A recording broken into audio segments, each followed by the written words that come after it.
Olá pessoal, tudo bem? Então, como eu sempre inicio nossos vídeos, que a graça e a paz do nosso Senhor Jesus Cristo esteja conosco, porque estando nós sob a graça de Deus, consequentemente teremos paz conosco e paz com todos. Nosso vídeo hoje é sobre o propósito de Deus em nossas vidas. Deus tem propósito na vida de cada um de nós, mas antes vamos orar, porque nós precisamos da unção do Espírito Santo aqui agora para falar fortemente aos nossos corações.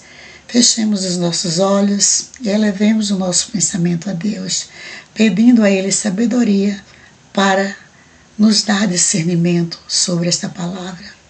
Soberano Deus, eterno Pai, nesse momento, em nome do Teu Filho amado Jesus Cristo, nós pedimos, Senhor, que derrame sobre nós bênçãos de sabedoria, para que nós venhamos a ter entendimento sobre o que iremos ler, sobre o que iremos ouvir da parte do Teu Espírito Santo, Pai. Em nome de Jesus Cristo, Teu Filho amado. Amém. Então, gente, todos nós, para todos nós, Deus tem um propósito. Para cada um de nós, Deus tem um propósito. Primeiro, Deus nos criou para sermos templo dele, templo do Espírito Santo, porque quando Ele nos formou, Ele já sabia que Ele viria em forma de homem, porque seria necessário Ele vir anunciar o reino de Deus, reatar a aliança que Ele fez com o seu povo e voltaria para si de novo. E veio Jesus anunciando o Evangelho e deixou pessoas preparadas para prepararem outras pessoas e assim sucessivamente, porque está escrito, tudo passa, mas as minhas palavras não hão de passar. De quais palavras a Bíblia está falando? Das palavras de Deus, das palavras que Jesus veio anunciar, das palavras que os profetas vieram anunciar e Jesus veio confirmá-las, porque tudo que Jesus veio confirmar é a verdade que foi dita pelos profetas. Se Jesus confirmou, é porque é verdade. E nós, o primeiro propósito de Deus nas nossas vidas é que nós venhamos a nos enchermos do seu Espírito para falarmos do seu reino às outras pessoas que ainda não sabem nada sobre o mesmo. Então, são muitos os versículos da Bíblia que falam sobre o propósito, que falam sobre propósito mesmo, só que em muitas Bíblias a palavra propósito vem com outra significação que tem o mesmo sentido. No livro de Provérbios, no capítulo 19, Provérbios 21, aqui na minha Bíblia mesmo, está diferente. Eu vou ler aqui, Provérbios 19, desculpem, Provérbios 19, no verso 21, está escrito assim: muitos propósitos há no coração do homem, mas o conselho do Senhor permanecerá. Em muitas Bíblias está escrito assim: muitos são os planos no coração do homem, mas o que prevalece é o propósito do Senhor. Então, se torna a mesma coisa. Bem, por que que eu vos trouxe esta palavra hoje, ou aliás, o Espírito Santo me tocou para falar sobre essa palavra hoje. Porque há muitas pessoas no mundo que estão na mesma situação na qual se encontrava aquele homem lá no tanque de Betesda, segundo João 5. Aquele homem estava ali, ele não podia andar, por certo, ele era colocado ali. Ele era colocado ali pelas pessoas. E diz a Bíblia que havia esse tanque e ele estava ali crente, ciente de que se alguém colocasse ele ali dentro, ele ficaria curado. Mas ali nós sabemos, nós que já estudamos esta parte da Bíblia, sabemos o que ocorria naquele lugar. Então Jesus, que é o caminho, a verdade e a vida, Jesus é a verdade não estava ali. A verdade para a cura daquele Senhor não estava ali naquele tanque. A verdade era Jesus. E Jesus chegou e ele disse a Jesus que todas as vezes que descia um anjo, um tal anjo que balançava as águas, outra pessoa era lançada nas águas na sua frente, ninguém pegava ele para jogar nas águas para ele ficar curado. E Jesus curou aquele homem, disse: pega a tua cama e siga-me. Pega a tua cama e anda. E aquele homem andou. Vamos ver lá no livro de João? Vamos conferir para a gente não falar segundo as nossas palavras, não falar da gente mesmo?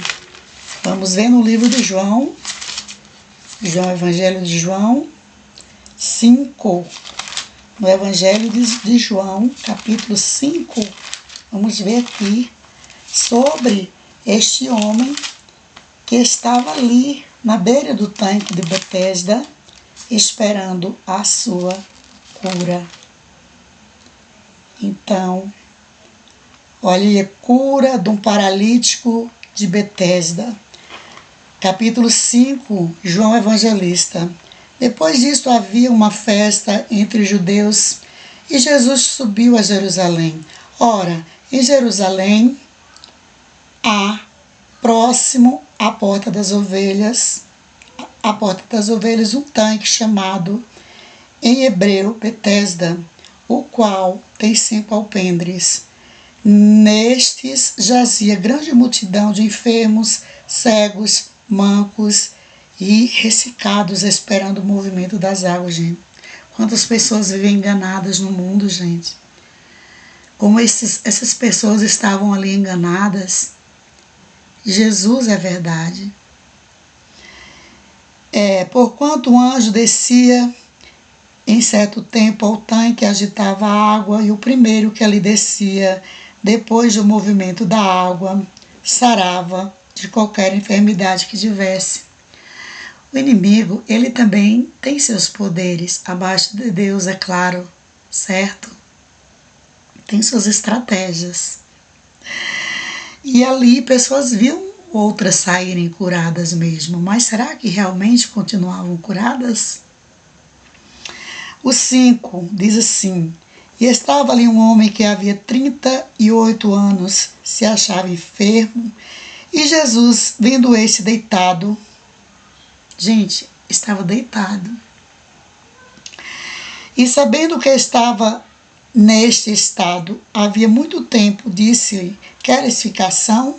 O enfermo respondeu-lhe: Senhor, não tenho homem algum que, quando a água é agitada, me meta no tanque. Mas enquanto eu vou, desce outro antes de mim. Jesus disse-lhe: levanta-te, toma a tua cama e anda. E logo o homem ficou curado e pegou a sua cama e foi andando. E era no dia de sábado. E os fariseus queriam pegar aquele homem porque estava carregando uma cama. Mas quem deu a ordem foi Deus. Foi Jesus Cristo. Deus, na pessoa de Jesus Cristo.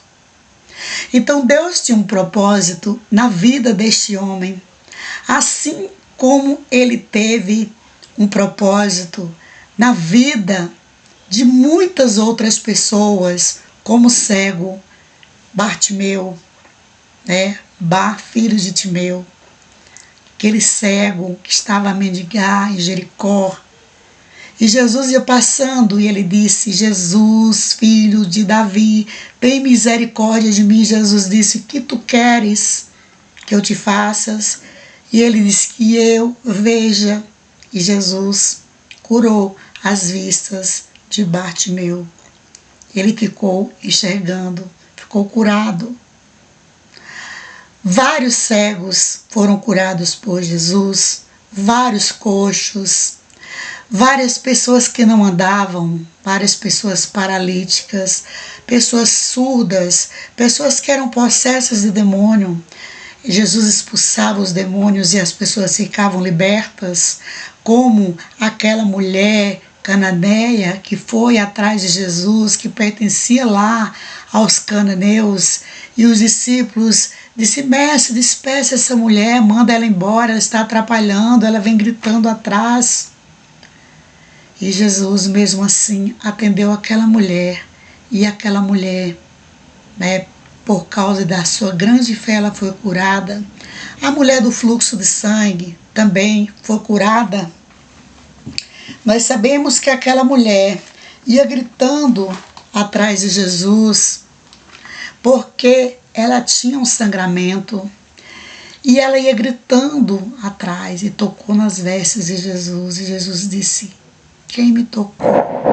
E os discípulos disseram: mestre, no meio de uma multidão dessas, tu perguntas: quem te tocastes?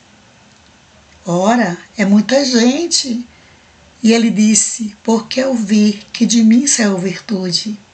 Aquela mulher que tocou na orla dos vestidos de Jesus, ela ficou curada. Se ela não ficasse curada, por certo, ela seria apedrejada, porque naquela época, uma mulher com hemorragia não podia estar em público. Ela tinha que ficar, de quarentena, certo? Ela não podia sair. Então, grande foi a fé daquela mulher. Jesus sempre que ia curar alguém, ele dizia: tendes fé? Porque sem fé é impossível agradar a Deus. Só que cada cura realizada por Jesus foi com um propósito. Cada libertação realizada por Jesus foi com um propósito. Jesus, quando libertou a samaritana de tudo, de todas as perseguições malignas que a acompanhavam, Jesus sabia que ela iria ser uma discípula, que ela iria pregar o Evangelho. Quando Jesus libertou aquele homem louco que saiu do sepulcro de Gadara, Jesus sabia que aquele homem iria ser um discípulo ali naquela região, onde o povo era tão rebelde. Jesus sabia.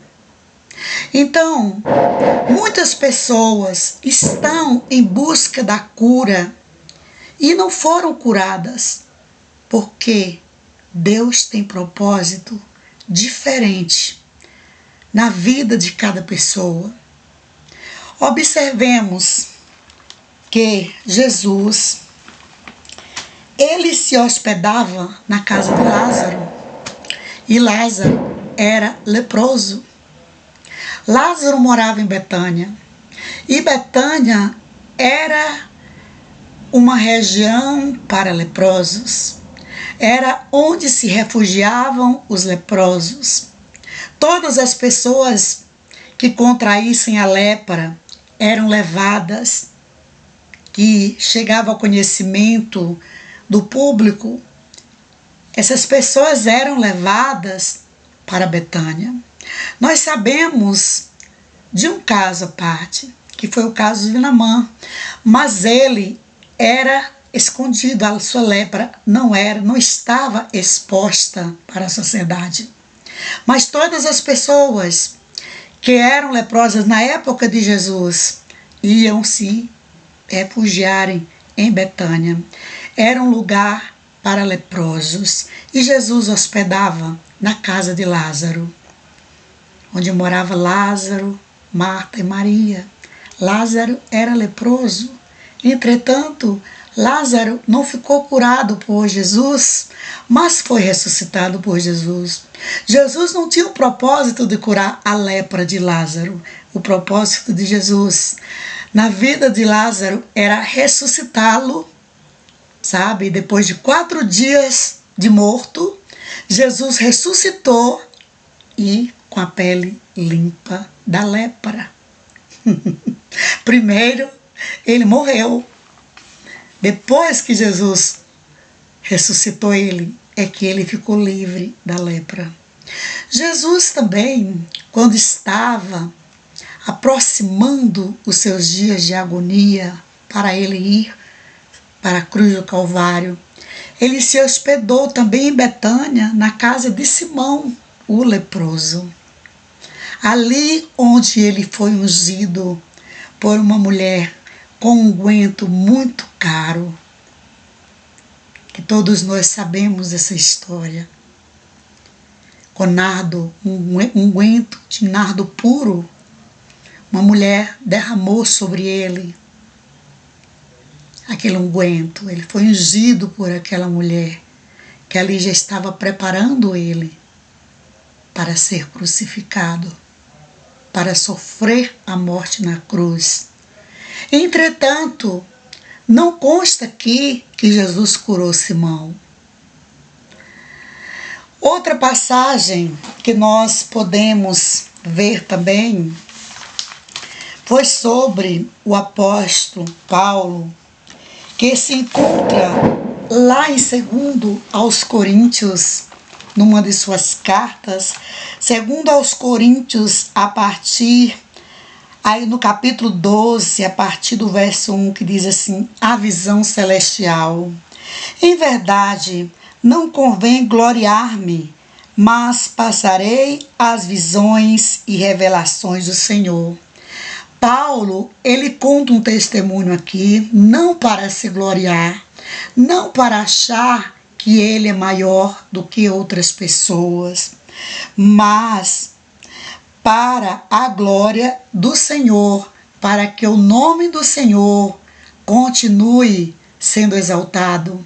E cada vez que nós contamos um testemunho sobre algo que Deus faz em nossas vidas, não é para nossa glória, mas é para a glória de Deus, porque muitas coisas que Jesus realizou foi para que o nome do Senhor fosse exaltado na terra. Foi com um propósito. Tudo o que Deus faz em nossas vidas é com um propósito. Deus tem propósito na minha vida. Deus tem propósito na tua vida. Creia. Creia. Porque quando nós damos lugar a Ele, o propósito dele se cumpre em nossas vidas. Então diz aqui a partir do verso 2: conheço um homem em Cristo que há 14 anos, se no coração, não sei, se fora do corpo, não sei. Deus o sabe. Ele estava falando dele próprio, o apóstolo Paulo falando de si mesmo. Foi arrebatado até o 3º céu. E sei que o tal homem, se no corpo, se fora do corpo, não sei. Deus o sabe. Foi arrebatado ao paraíso e ouviu palavras inefáveis, de que ao homem não é lícito falar. De um assunto me gloriarei eu, mas de mim mesmo não me gloriarei, senão nas minhas fraquezas, porque se quiser gloriar-me, não serei nércio, porque direi a verdade. Deixo isso para que ninguém cuide de mim mais do que em mim vê ou de mim ouve, e para que me não exaltasse pelas excelências das revelações, foi-me dado um espinho na carne, a saber, um mensageiro de Satanás para me esbofetear, a fim de me não exaltar, acerca do qual 3 vezes orei ao Senhor para que se desviasse de mim, e disse-me: a minha graça te basta, porque o meu poder se aperfeiçoa na fraqueza. De boa vontade, pois me gloriarei nas minhas fraquezas, para que em mim habite o poder de Cristo, pelo que sinto prazer nas fraquezas, nas injúrias, nas necessidades, nas perseguições, nas angústias, por amor de Cristo, porque quando estou fraco, então sou forte. Então o apóstolo Paulo, ele está falando dele mesmo, aqui neste capítulo 12, segundo aos Coríntios, né? Aí a partir do verso 1, capítulo 12, do verso 1 até o 8, ele está falando dele mesmo, que um homem que ele há 14 anos, ele sofria 14 anos que ele deixou de perseguir os cristãos e passou a servir ao Deus vivo. Foi quando ele teve um encontro com Cristo no caminho de Damasco, quando ele estava indo pegar os cristãos que falavam sobre a ressurreição de Cristo. Ele zelava a lei mosaica e achava que o cristianismo era uma seita que estava ofendendo a religião judaica. Então, ele zelava os judeus daquela época que eram contra o cristianismo. Daquela época, gente. Hoje já é diferente. Hoje já não é mais assim. Há muitos judeus hoje que creem em Cristo. Não podemos generalizar, certo? Mas naquela época, o apóstolo Paulo era doutor da lei e zelava a lei naquela época, certo? A lei mosaica. E ele andava caçando, procurando os cristãos que apregoavam sobre Cristo, sobre o cristianismo, sobre Jesus, o que ele fez, sobre a sua morte na cruz, sobre a sua ressurreição. Então, no caminho, ali no caminho mesmo, ele participou do Sinédrio, ali onde houve o julgamento de Estevão, onde Estevão foi apedrejado, né? E Estevão, mesmo sendo apedrejado, ele viu os céus abertos e viu a glória de Deus. Eu creio que Estevão, ele não estava sentindo nenhuma dor, porque Estevão estava ali por uma boa causa. E Deus, ele sempre zela os seus. E Paulo, mesmo vendo aquilo ali, ele recebeu a capa de Estevão nos seus pés. Mesmo assim ele não se tocou. E ele prosseguiu para Damasco, para pegar os cristãos e prendê-los, tá?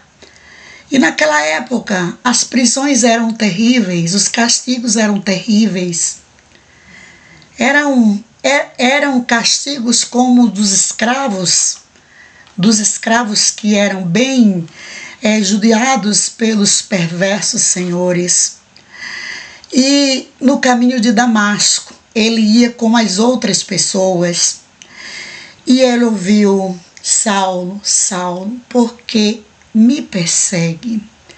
Duro será para ti recalcitar contra os aguilhões. Gente, para mim, esse espinho que Paulo tinha na carne era o seguinte: por ele ter perseguido aos cristãos, cada lugar que ele chegava, ele apregoava a palavra, pessoas eram salvas, pessoas aceitavam o cristianismo e passavam a adorar ao Deus verdadeiro. Igrejas eram abertas, discípulos eram formados, ele deixava discípulos por onde ele passava, mas por onde ele passava também, ele era surrado, ele era preso, judiavam muito dele. E eu creio que era esse espinho na carne que ele tinha. Então, há 14 anos, ele vinha sofrendo dessa maneira. Ele viajava, cada lugar que ele chegava, e deixava discípulos, deixava a igreja ali, cristãos bem fincados na palavra. De longe ele escrevia as cartas, as epístolas a essas igrejas, dando forças a esses cristãos, os cristãos de Roma, aos cristãos de Éfeso, aos cristãos de Filadélfia, aos cristãos de Coríntios, de vários lugares por onde ele andava, da Macedônia, de vários lugares, mas todos os lugares por onde ele passava, no final, ele era surrado, era jogado para fora da cidade, do arraial, como eles chamavam, e era preso, prisões terríveis. Existe aquela passagem que conta que ele e Barnabé foram presos, e enquanto eles louvavam, as cadeias se abriram, e nenhum preso saiu, ficaram todos ali, mas o carcereiro com toda a sua família foi salvo. Toda a sua família foi salva, porque Deus tinha um propósito na vida deles ali naquela prisão, salvar a família, o carcereiro com a sua família. E sabe-se lá, se não houve mais pessoas que foram salvas. Por onde eles passavam, pessoas, multidões aceitavam, o Evangelho, pessoas passavam a crer na palavra de Deus, e havia mudança de comportamento entre as pessoas que passavam a obedecerem a palavra de Deus. E o apóstolo Paulo, aqui nesta passagem, ele foi arrebatado até o terceiro céu, e ali ele pediu a Deus, creio eu que ele pediu a Deus, ele clamou ao Senhor para libertá-lo daquele espinho. Diz ele, não sabe se era na carne ou se era no psicológico, mas por certo é porque ele perseguia o povo de Deus antes. É óbvio que não podemos comparar o apóstolo Paulo como qualquer pessoa que vive aí roubando, matando. Não podemos comparar, porque ele era um homem que ele fazia segundo a lei. Era segundo a lei. Ele não fazia, o que ele fazia não era de qualquer maneira, não. E Deus tinha um propósito na vida do apóstolo Paulo. O propósito que Deus tinha na vida do apóstolo Paulo era a evangelização, não era deixá-lo livre desse espinho, porque talvez, se Deus deixasse livre, ele não prosseguiria evangelizando tantas pessoas e escrevendo epístolas tão maravilhosas quanto as que ele deixou aqui neste livro maravilhoso para nós. Então Deus tem propósito na minha vida, Deus tem propósito na tua vida. Jamais queira seguir Jesus com o interesse de ser curado de um problema ou de que ele resolva os teus problemas, sejam eles financeiros, sejam eles na saúde, sejam eles na sociedade. Não. Sirvam a Deus, sigam a Deus por meio de Jesus Cristo, visando o propósito que Ele tem na tua vida. Que eu e você venhamos servir a Deus por causa do propósito que Ele tem na minha vida e na tua vida. E o propósito maior que Ele tem para todos é o da salvação. Porque Deus não quer que nenhum de nós se perca, mas que todos nós venhamos a sermos salvos, salvos por intermédio de Jesus Cristo, o próprio Deus. Porque um dia, estando ele junto com Felipe, e ele falando do Pai, Felipe disse: Senhor, mostra-me o Pai, me leve até o Pai. Mais ou menos com essas palavras. E Jesus disse a Felipe: Felipe, tu estás há tanto tempo comigo e ainda não me conheces? Quem vê a mim, vê ao Pai. Quem vê ao Pai, vê a mim. Ninguém vem ao Pai, senão por mim. Então todos, para chegarem ao Pai, tem que ser por intermédio dele, por intermédio de Jesus Cristo. Aquele que deu a sua vida por amor de nós, derramou todo o seu sangue por nós, se fez maldição na cruz do Calvário por nós. Então muitas pessoas dizem, às vezes podem até dizer: há tanto tempo que eu oro, querendo a cura do meu problema, e Deus parece que não me vê. Mas será que o propósito de Deus na tua vida é essa cura? Outros oram: eu estou precisando de uma bênção financeira e Deus não olha para mim.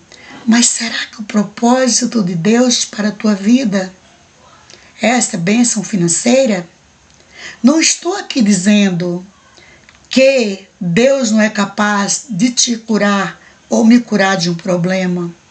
Não estou aqui dizendo que Deus não é capaz de resolver um problema teu, na tua vida ou na minha vida. Porque está escrito: pedi e dá-se-vos-á, batei e abri-se-vos-á. Quem pede recebe, quem busca encontra. Aquele que bate na porta certa, recebe. Persista pedindo ao Senhor. E um dia, Ele sabe a hora certa de te dar a vitória. Seja qual for a tua petição, a tua necessidade, Deus sabe o momento certo de te curar, de resolver o teu problema, de resolver o meu problema. Porque Ele esteve com pessoas com problemas e permaneceu muito tempo com essas pessoas com problemas, e os problemas dessas pessoas não foram resolvidos, como o problema de Lázaro. O problema da lepra de Lázaro foi resolvido quando Jesus ressuscitou Lázaro, porque o propósito dele na vida de Lázaro era a ressurreição. Mas um dia Lázaro partiu a si mesmo. Mas era necessário que esses sinais fossem vistos pelas pessoas, para que as pessoas chegassem à conclusão de que Jesus realmente é Deus. Era não, porque Ele continua entre nós, em nossos corações, para que as pessoas pudessem perceber que Jesus é Deus e para que as pessoas possam perceber que Ele é Deus. Até hoje, Ele opera milagres na vida de muitas pessoas, mas de outras pessoas não, porque vai depender do propósito dele na vida de cada um de nós.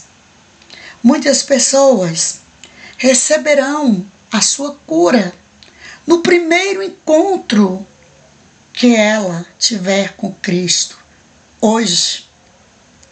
Porque após o dia de Pentecostes, Do mesmo jeito que aconteceu com aquele homem que estava numa cama lá, esperando alguém lançá-lo no tanque chamado Betesda, um homem também estava mendigando na porta do templo, na porta formosa, após o dia de Pentecostes.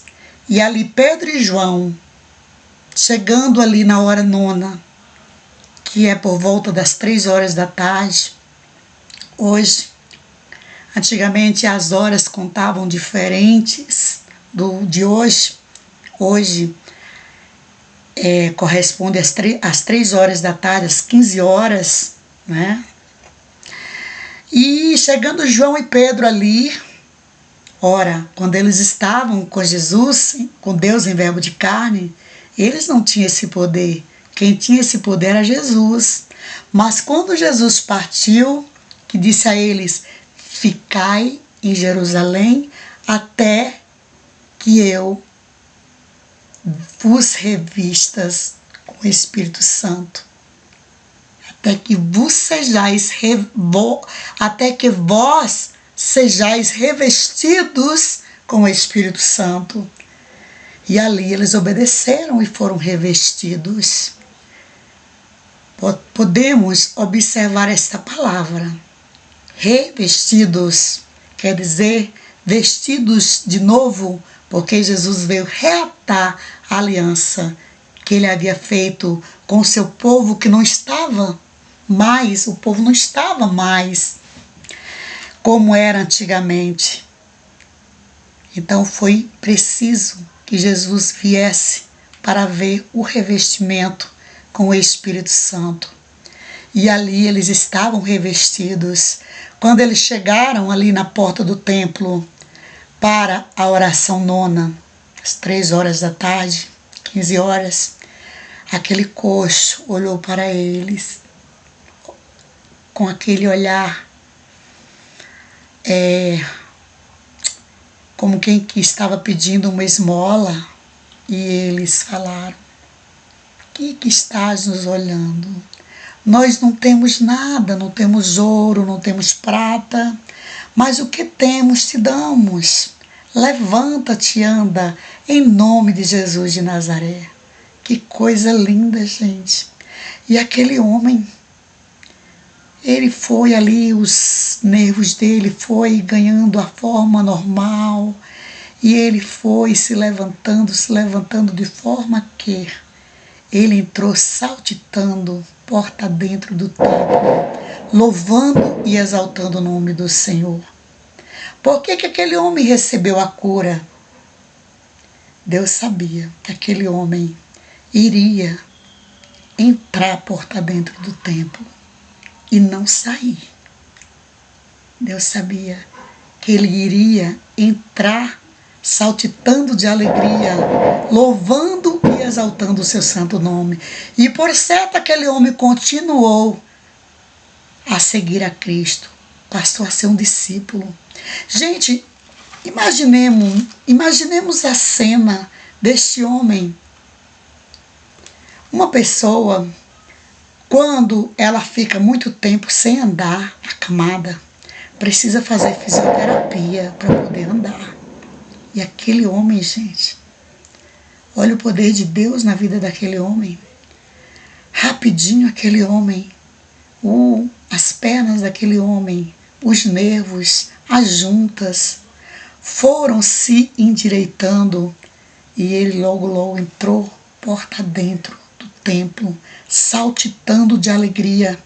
E ali os fariseus, os escribas, os saduceus, ficaram admirados, olhando para João e Pedro, e como quem que foram eles os autores do milagre.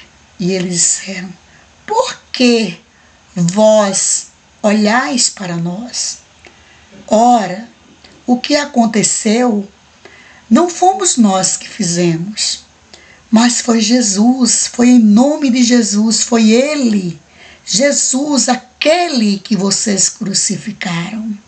Oh, glória a Deus, aleluia. Que maravilha, gente. Então, meus amados, Na Bíblia, há muitas passagens que falam sobre o propósito de Deus nas nossas vidas. Que nós venhamos a seguir a Deus pensando no propósito que Ele tem para nós. E o propósito maior é a nossa salvação. Mas Ele tem propósito para cada um de nós aqui na terra também. Que nós venhamos a servir a Deus com alegria e apregoar esta palavra, porque está escrito que aquele que sabe fazer e não faz, comete erro, comete pecado, certo? E que nós venhamos a confiar que Deus tem propósito para nós, aqui na terra e na vida eterna. Amém? E que assim Deus continue abençoando a todos, fiquem todos na graça e na paz de Cristo e recebam aí o abraço e o beijo fraterno de sua amiga e irmã em Cristo, a professora Ilza Saldanha. Amém. Bye, bye.